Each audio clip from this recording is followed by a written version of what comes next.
Visual outcome after cataract surgery in eyes with the corneal graft.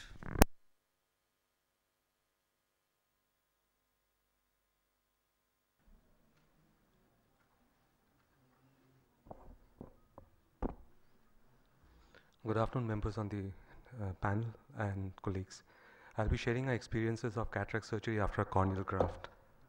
So basically there are three scenarios. If you have significant cataract with a corneal non-infectious disease, then you actually do a cataract surgery, combine it with keratoplasty, and that's known as the combined or triple procedure.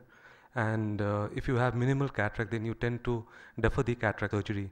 And in any cases of infectious corneal disease, even if there is significant cataract, the surgery, the cataract part is to be deferred because you don't want to open up the lens. And there are very few studies that have actually seen the outcome of cataract surgery following PK in India. And we know that the indications for keratoplasty are different in India compared to the West. And we know that the outcome of keratoplasty is linked to the etiology. And because we have a lot of corneal scars, the etiology is poorer than the Western literature. And there is always a debate whether if there is cataract, we need to do a triple procedure or a sequential surgery. So the primary aim of the study was to report the visual outcome after cataract surgery post-PK, that's sequential surgery, and to compare the visual outcome with patients that have undergone a triple procedure. So this was a retrospective comparative case series between 2005 to 2016, and we included all patients who had undergone a sequential surgery and patients with triple procedure, excluding those that had less than 1 year of follow-up, and in those keratoplasties where therapeutic keratoplasties where a cataract surgery was inadvertently done. So the study variables included uncorrected and post-corrected visual acuity and the refractive status and intraoperative and post-operative complications. All the visual acuity measurements were taken on a logMAR visual acuity charts, and we converted visual acuities that were less than 20 by 200 according to previously published reports. And we carried out comparative tests between these two groups and also between within each group. So of total 489 corneal grafts, we had around 114 where cataract surgery was done. That included 81 triple procedure and 28 sequential procedure. But for analysis, we had 73 for triple procedure and 24 for sequential procedures. In both the groups, the gender and age groups were comparable. And if you look at the type of keratoplasties that were done for sequential, we had more of therapeutic PKs than optical PKs, and more of phacoemulsifications than extracapsulars. And in sequential, in one case, we couldn't implant a lens, whereas in triple procedure, in 7 cases, no intraocular lens was implanted. If we look at the uncorrected and post-corrected visual acuity, we find that the visual acuity improves from 20 by 500 to 20 by 40 and 20 by 80 uncorrected and 20 by 40 best corrected at a mean time duration of 3.1 months. But it reduces to around 20 by 200 uncorrected and 20 by 100 corrected by the last follow-up, which is a mean of 27 months. If we compare the, in sequential surgery, if we compare the keratoplasty compared with the type of corneal grafts that had been done, we find that the visual acuity is slightly better with the 2032 with the therapeutic grafts compared to the optical grafts. And if you look at the type of cataract surgery that has been done, there is no significant difference between whether the cataract was removed via phacoemulsification procedure or through a extracapsular procedure. If we compare the sequential and triple procedures, we find that the visual acuity achieved in sequential surgery was significantly better than that achieved after the triple procedure. That was both in cases of uncorrected visual acuity and post-corrected visual acuity.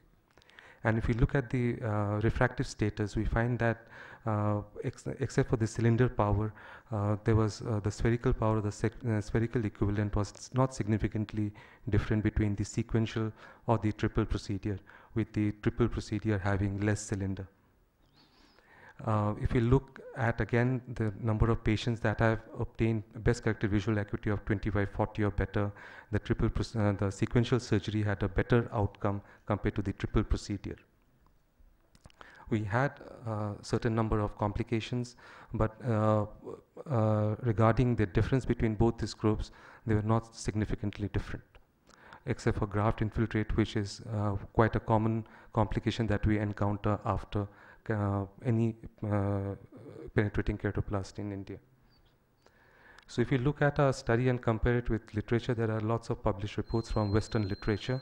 We find that our final best corrected visual acuity in the triple procedure is significantly less than that, and we have a very large, longer follow-up of around 52 months compared to that's been published in literature.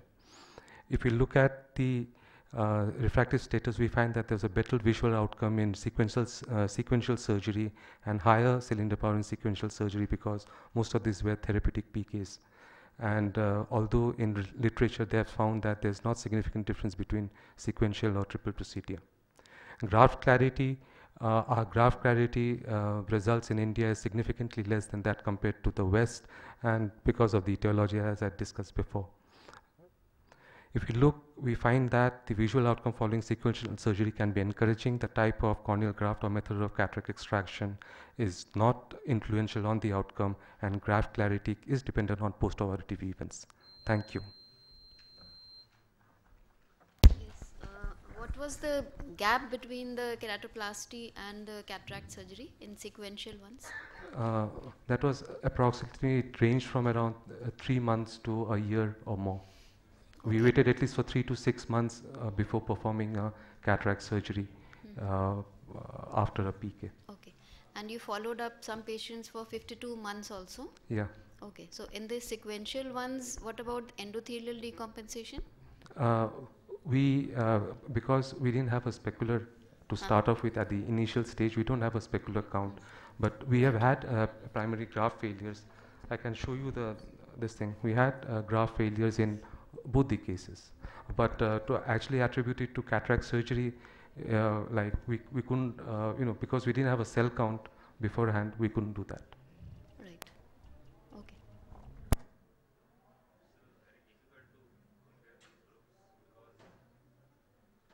Quality of the donor corneal graft, that is very, very important. The state of the endothelium. Yeah, because in sequential surgeries, of course, the grafts, that the quality of donor tissue that we use are not great. But even in them, those that survive the initial insult of the infection, and if they survive for 3 to 6 months, and if you take proper precautions, in a significant number of them, you can still get away with good vision. So it is not a very dismal thing. We had more therapeutics for sequential, understandably, because we don't operate the cataract if there's significant cataract at the time of therapeutic PK. But even in these cases, you can still get a good amount of vision. So a cataract surgery should be done even in these cases first. And if it fails, then you can of course go in for any other corrective resurgeries. Any comment from the audience? Which technique of biometry you follow in sequential cases? Yeah, so in sequential axial length, we tend to keep it with the same eye. The keratometry varies. We tend to what we call use the other eye as a guide, and also do measure the same eye. If there is significant difference, then we'd like to consider and presume that the other eye keratometry is more closer to the original one. But we haven't got, and so we take the keratometry values of the other eye. Even by doing that, if you see in the results, the spherical equivalent is not significantly different between the two groups. So you can take the other eye keratometry and then do it. Effective K from topography can be taken? Topography from the graft? For the keratometry, yeah. Not required. You don't need to do the topography from the graft. You can do it from, you can do a simple keratometry from the other eye. The graft topographies are usually, it will come out very weird because of the effect of cylinders and the surface changes. So I'd recommend that you stick to simple keratometry. So thank you very much.